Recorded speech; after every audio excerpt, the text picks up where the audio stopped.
सियावर रामचंद्र की जय। उमापति महादेव की जय। पवन सुत हनुमान की जय। भक्त तुलसीदास की जय।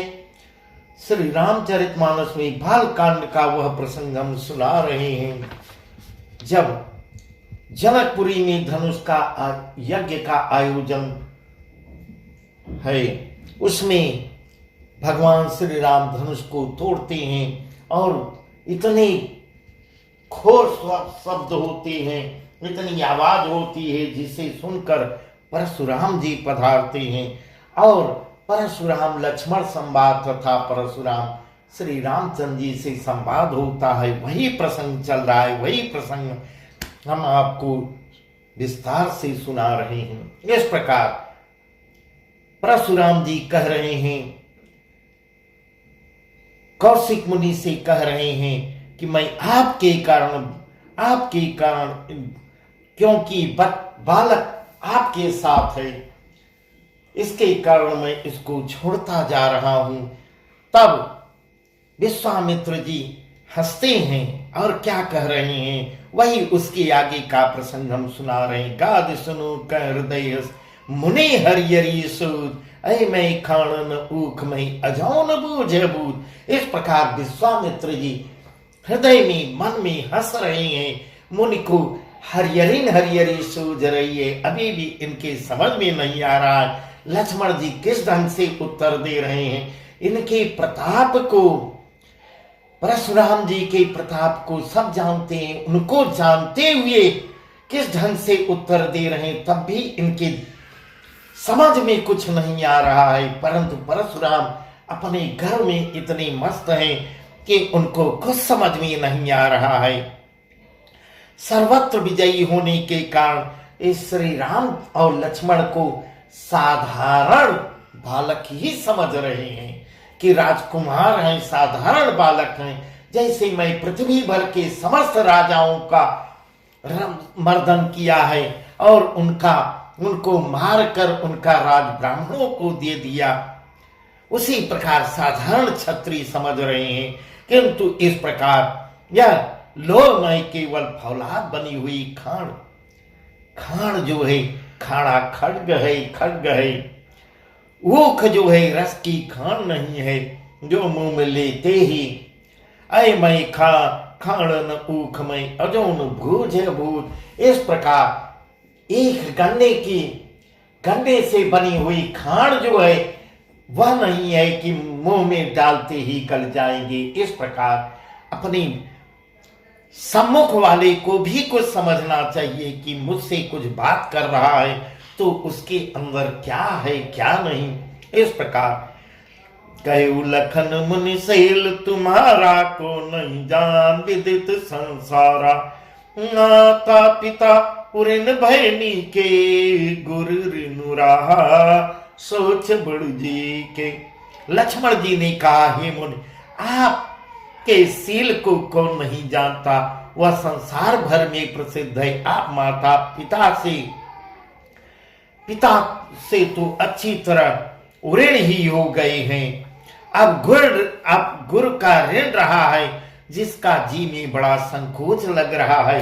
सो जन हमरे माथे काढ़ा दिन चली गए ब्याज बड़बाढ़ा, अब यानी ब्योहरिया बोली तुरंत देव मैं थैली खोली। वह मानो हमारे ही मत्ती काढ़ा था, बहुत दिन बीत गए, इससे ब्याज भी बहुत बढ़ गया होगा। अब किसी हिसाब करने वाले को बुला ले आइए, हिसाब करने वाले को बुला ले आइए तो मैं तुरंत थैली खोल कर दे दूं। सनिकट वचन कुठार सुधारा, हाय हाय सब सभा पुकारा। लक्ष्मण इस प्रकार व्यंग पर व्यंग ही बोलते चले जा रहे हैं।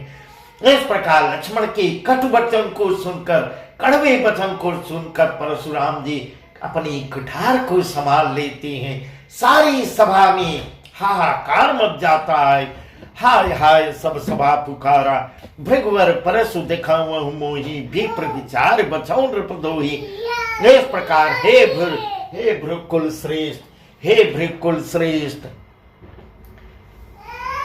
आप मुझे फरसा दिखा रहे हैं, पर हे राजाओं के शत्रु, हे राजाओं के शत्रु मैं ब्राह्मण समझकर बचा रहा हूँ, तरह तरह दे रहा हूँ। मिले न कबहु सुभट गरन गाड़े, दुज देवता घर के बाड़े। अनुचित कई सब लोग पुकारे, रघुपति शयन लखन निवारे। रघुपति शयन लखन निवारे। बहुत ही सुंदर ढंग से, बहुत सुंदर वर्णन है, बहुत सुंदर ढंग का यह प्रसंग है। इस प्रकार पूरी सभा हाय हाय कर रही है, हे भृकुल श्रेष्ठ, भृगु श्रेष्ठ, आप मुझे फरसा दिखा रहे हैं। पर हे राजाओं के शत्रु, मैं ब्राह्मण समझकर आपको इस प्रकार लक्ष्मण बार बार परशुराम जी को बार बार चुनौती भी दे रहे हैं कि मैं ब्राह्मण समझ के आपको छोड़ रहा हूं। तब भी परशुराम जी के दिमाग में नहीं आ रहा है कि बालक कैसे बोल रहा है, इसके अंदर कुछ बल है तभी तो बोल रहा है, इतना बड़ के कैसे बोल रहा है, कुछ भी सोच विचार नहीं। परशुराम जी इतना गर्व में मदमस्त हुए हैं। मिले न कबहु सुभट रन गाड़े, द्विज देवता घर के बाड़े। अनुचित कई सब लोग पुकारे, रघुपति शयन लखन निवारे। आपको कभी रणधीर बलवान मिले ही नहीं। इस प्रकार लक्ष्मण जी बार बार चुनौती दे रहे हैं, आपसे कभी वीरों का सामना हुआ ही नहीं। आप घर में ही केवल अपने घर में, जैसे कुछ लोग होते हैं बहादुर होते हैं, केवल अपने घर में ही शेर होते हैं, घर के बाहर वो बोलते ही नहीं। यह सुनकर अनुचित है कहकर सब लोग पुकार उठे। तब श्री रघुनाथ जी ने इशारे, श्री रामचंद्र जी इशारा करके लक्ष्मण को रोकते हैं। लक्ष्मण जी इतना क्रोधित हो गए कि परशुराम को तब भी समझ में नहीं आ रहा है। लखन उतरयाहुति सरस, लखन उतरयाहुति सरिस, भृगुवर को कृषान, बढ़त देख जल संवचन, बोले रघुकुल भान, बोले रघुकुल भान। लक्ष्मण जी के उत्तर से जो आहुत के समान थे, परशुराम जी के क्रोध रूपी अग्नि को बढ़ते हुए देखकर परशुराम जी तिलमिला उठते हैं, इतना क्रोधित हो जाते हैं। लक्ष्मण व्यंग पे व्यंग ही बोलते चले जा रहे हैं, परंतु परशुराम जी के समझ में नहीं आ रहा है। इस प्रकार लक्ष्मण को छोटा बालक ही समझ रहे हैं। और रघुकुल के सूर्य श्री रामचंद्र जी जल के समान शांत करने वाले वचन तब बोलते हैं। बढ़त देख जल संवचन, बोले रघुकुल भान। अग्नि को बढ़ते देखकर रघुकुल के सूर्य भगवान श्री राम जल के समान शांत करने वाले मीठे वचन बोलते हैं। नाथ करऊं बालक परिछो, सुध दूध मुख करिय न कहूं। नाथ करऊं बालक परिछो, सुध दूध मुख करिय न कहूं। जो पै प्रभु प्रभाव कछु जाना, तो की बराबरी करत ययाना। जो लरिका कछु अजगरी करही, गुर पितु मातु मोद मन भरई। करे कृपा सुस सेवक जानी, तुम समशील धीर मुनि ज्ञानी। हे नाथ बालक, इस प्रकार भगवान श्री राम विनय करती हैं परशुराम से। हे नाथ बालक पर कृपा कीजिए, बालक पर कृपा कीजिए। इस सीधे और दुधमुहे बच्चे पर क्रोध न कीजिए, यह बहुत ही छोटा है, अभी अनजान है। यदि यह प्रभु का आपका कुछ भी प्रभाव जानता होता, आपके प्रभाव से परिचित नहीं है, तो क्या यह बेसमझ आपकी बराबरी का, अगर यह आपके प्रभाव को जानता होता तो क्या यह आपकी बराबरी करता। इससे ऐसे मीठे वचन प्रभु के सुन के परशुराम जी का गर्व और बढ़ जाता है कि मैं बहुत बड़ा बलवान हूं, बहुत बड़ा बलवान हूं। समझने का मौका नहीं पा रहे हैं। जो लड़का कछु अजगर करही गुरु पित मात मोद मन भरही, करे कृपा सुसेवक जानी तुम समशील धीर मुनि जानी। बालक यदि कुछ चपलता भी करते हैं तो गुरु पिता और माता मन में आनंद से भरे जाते हैं। इस प्रकार उनको गुरु को भी अच्छा लगता है। अगर बालक लड़कपन कर रहा है तो माता पिता को अच्छा भी लगता है, गुरु को भी थोड़ा अच्छा लगता है, उसका आनंद लेते हैं। अतः हे ऋषिवर, हे मुनि, इसे छोटा बच्चा और सेवक जानकर कृपा कीजिए। हे नाथ कृपा कीजिए, आप तो समदर्शी सुशील धीर और ज्ञानी मुनि हैं। आप ज्ञानियों में श्रेष्ठ हैं, ज्ञानी मुनि हैं। इस पर छोटा बालक समझकर कृपा कीजिए। ऐसे मीठे वचन श्री राम जी बोलते हैं। राम बचन सुन कछुक जुड़ाने, कई कछु लखन बहुरिस मुस्काने। हसत देख नकर सिख ऋषि व्यापी, राम तोर भ्राता बड़ पापी। राम तोर भ्राता बड़ पापी। श्री रामचंद्र जी के मीठे मधुर वचन सुनकर वे ठंडे हो जाते हैं, शांत होते हैं। इतने में लक्ष्मण जी कुछ कहकर थोड़ा व्यंग लेकर, कहीं कछु लखन बहुरी मुस्काने, कुछ व्यंग बोलकर लक्ष्मण जी मुस्कुराने लगते हैं। उनको हंसते देखकर परशुराम जी नख से सिख तक फिर क्रोध उनका उबल पड़ता है। खुद नख से सिखा तक सारे शरीर में क्रोध जाता है। हसत देख नख सिख ऋषि व्यापी, राम तोर भ्राता बड़ पापी। हे राम, तुम किसने सीधे साधे लगते हो, और तुम्हारा भ्राता, जो तुम्हारा छोटा भ्राता है, वह बहुत ही बड़ा पापी मुझको दिखता है। हे राम, तेरा भाई बहुत बड़ा पापी है। गौर शरीर श्याम मन माई, काल कोट मुख पय मुख नाई। सहज टेढ़ अनुहरन तोई, नीच नीच समदेखन मोई। यह शरीर से गोरा जरूर लग है, यह शरीर से गोरा, पर हृदय से यह पापी है। हृदय से उतना ही काला है, इसका हृदय बहुत काला है। यह विषमुख है, दुधमुहा नहीं है। यह दुधमुहा कहने को लगता है छोटा लगता है, पर इसके मुंह विष के समान है। यह जहर ही उगलता है, स्वभाव से ही टेढ़ा है। सहज टेढ़ अनुहरण तो ही, नीच नीच समदेखन मोई। यह सहज स्वभाव से ही टेढ़ा है, तेरा अनुसरण नहीं करता। तेरे जैसा शीलवान यह क्यों नहीं हुआ। यह नीच मुझे काल के समान, अब भी काल के समान दिखाई दे रहा है। यह मैं उसको देख नहीं पा रहा हूं। ऐसे ऐसे वचन बोलता है। लखन कहो हंसी सुनऊ मुनि, लखन कहो हंसी सुनऊ मुनि, क्रोध पाप कर मूल। इस प्रकार लक्ष्मण जी व्यंग पे व्यंग ही बोलते चले जा रहे हैं। जय बस जनयन चित करें, चरय विश्व पर प्रतिकूल। तब लक्ष्मण जी हंस के कुछ और कह देते हैं। हे मुनि, सुनिए, मैं बताता हूं। क्रोध जो है, क्रोध पाप का मूल है, जो आपके शरीर में विद्यमान है। आप क्रोध से भरे हुए हैं, यह पाप का मूल है, जिसके बस में होकर मनुष्य अनुचित कर्म कर बैठते हैं। इस प्रकार परशुराम जी को ज्ञान की बात भी बताते हैं, और विश्व भर के प्रतिकूल चलते सबका अहित करते हैं।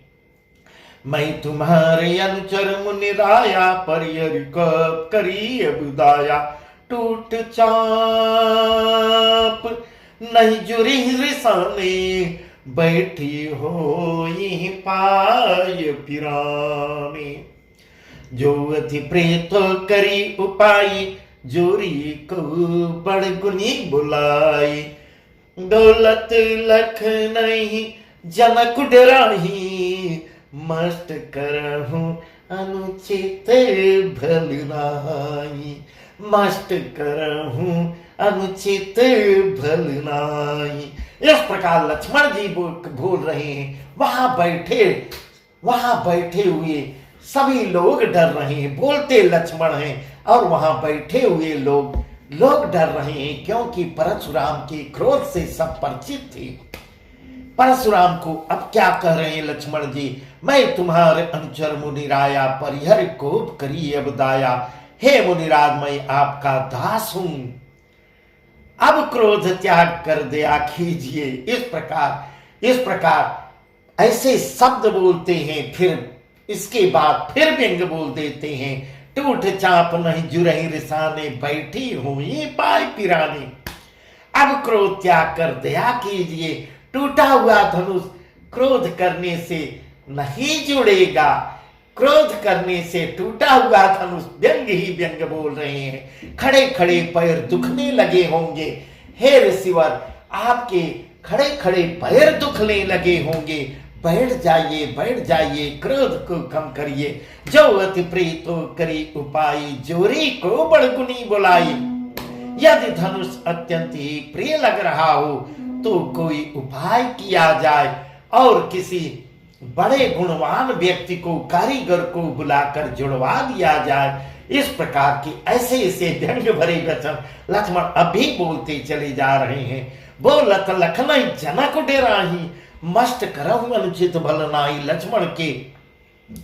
लक्ष्मण के बोलने से जनक राज जी डर रहे हैं और वहां सभा में बैठे लोग डर रहे हैं कि कहते हैं कि बस चुप रहिए, अनुचित बोलना अच्छा नहीं है।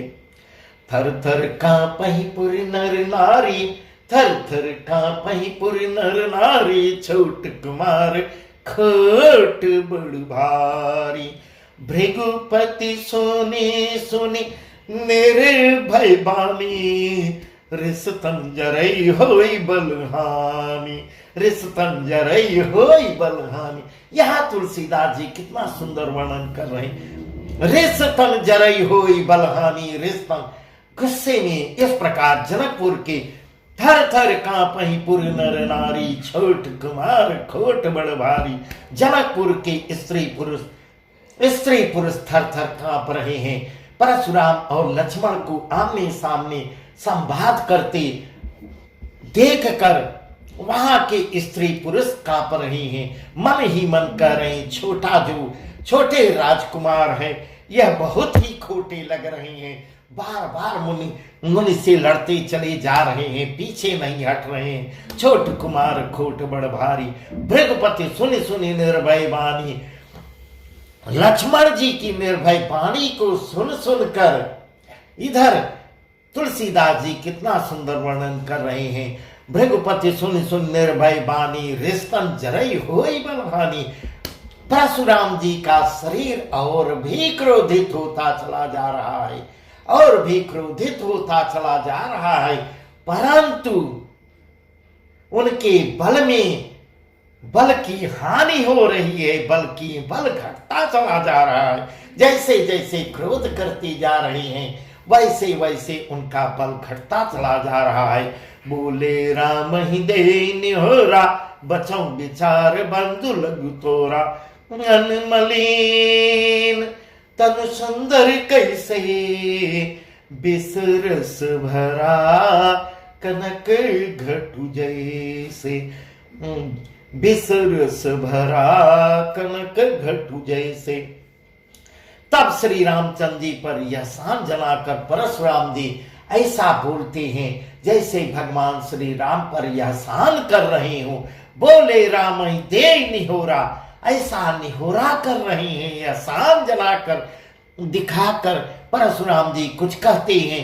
तेरा छोटा भाई समझकर बचाओ विचार बंधु लघु तोरा। बोले राम दे निहोरा, बचाओ विचार बंधु लघु तोरा। हे राम, तेरा छोटा भाई समझकर इसे मैं बचाता चला आ रहा हूं, क्योंकि यह तुम्हारा छोटा भाई है। इसलिए यह मन का मैला और शरीर कितना सुंदर है। मन मलिन तन सुंदर कैसे, इसका सुंदर कैसे शरीर हो गया। मन तो इतना गंदा है इसका, हे हमेशा विष जैसे हमेशा कड़वे शब्द बोलता है, विष जैसे वचन बोलता है, जैसे विष के रस से भरा हुआ सोने का घड़ा है। ये विष से भरा हुआ सोने का घड़ा है। ऊपर से इतना सुंदर है, जैसे सोने के घड़े में विष भर दिया जाए, उसके अंदर जहर भर दिया जाए सोने के घड़े में, उसी प्रकार यह है। यह देखने में बहुत सुंदर है, परंतु इसके अंदर जहर ही भरा हुआ है। जितने शब्द बोलता है जहर ही उगलता है। सुन लक्ष्मण बिहसे बहुरी नयन तरे रे राम, सुन लक्ष्मण बिहसे बहुरी नयन तरे रे राम। गुरु समीप गमने सकुचे परिहरि बानी बाप, परिहरि बानी बाप। सुनकर लक्ष्मण जी फिर हंस देते हैं, हाय से हंसते हैं जैसे मानो व्यंग ही ले रहे हैं। तब श्री रामचंद्र जी ने लक्ष्मण की ओर तिरछी नजर से देखा। बहुर नयन तरेरे राम, बहुर नयन तरेरे राम। तिरछी नजर से देख भगवान श्री राम का जब इशारा लक्ष्मण पाते हैं, गुरु समीप गमने सकुच परिहरि बानी बाम, जिससे लक्ष्मण जी सकुचा जाते हैं। जब भगवान राम उनको तरेरते हैं कि ज्यादा बोल रहे हो, और तब वह सकुचाकर गुरु के समीप चले जाते हैं, विपरीत बोलना छोड़कर गुरु जी के पास बैठ जाते हैं। इस प्रकार बस आज का प्रसंग यहीं तक। आगे का प्रसंग बहुत ही सुंदर है। अब भगवान श्री राम और परशुराम का ही संवाद होगा।